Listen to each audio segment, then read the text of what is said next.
What's up, Moonwalker fam? This is just Mr. P, Darryl Wood, and I said I would be back with another minisode for y'all, so I hope you guys are ready.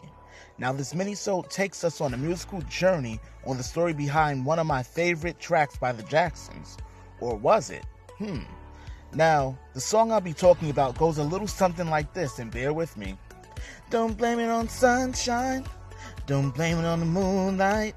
Don't blame it on the good times. Nah, let me stop. I'm just kidding. But y'all get the gist of what song I'm talking about based upon my horrific singing. Yes, but it's Blame It on the Boogie. And this song is a song whose history I don't hear much about, going on. But doing a little reading recently and seeing that this song, Blame It on the Boogie, was written by Elmar Crone, David Jackson, and his brother, who was an artist also named Michael Jackson, but his name is Michael George Jackson, but he also goes by Mick. I'm not referring to the K.O.P. Michael, so yes, there is another famous Michael Jackson in case you didn't know.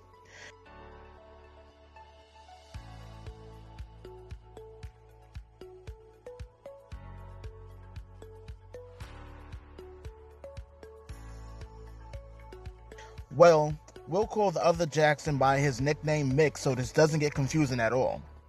The story goes, the management team for the Jacksons at the time attended MIDM, which is short for Marché International du Disque et de l'Édition Musicale.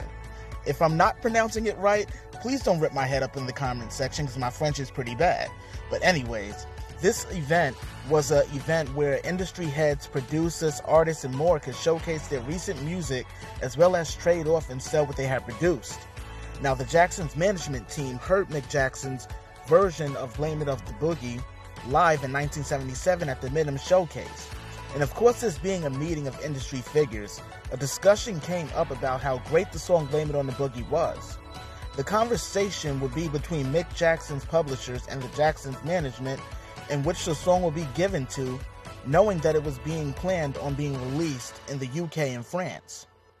This led to the Blame It on the Boogie battle called the Battle of the Boogie, of which version was a better chart topper of Michael Mick George Jackson versus Michael Joe Jackson and his brothers. I mean, this was interesting.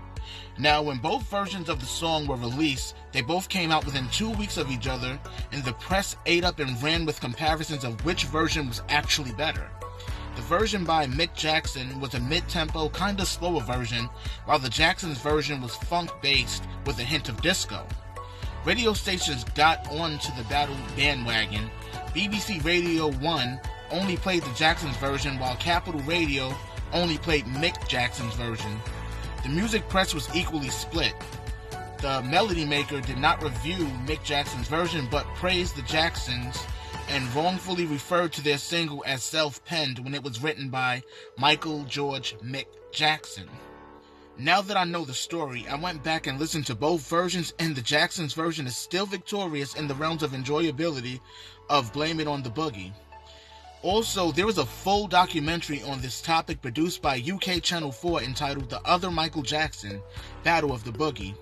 One more thing, I know, me with these things, right?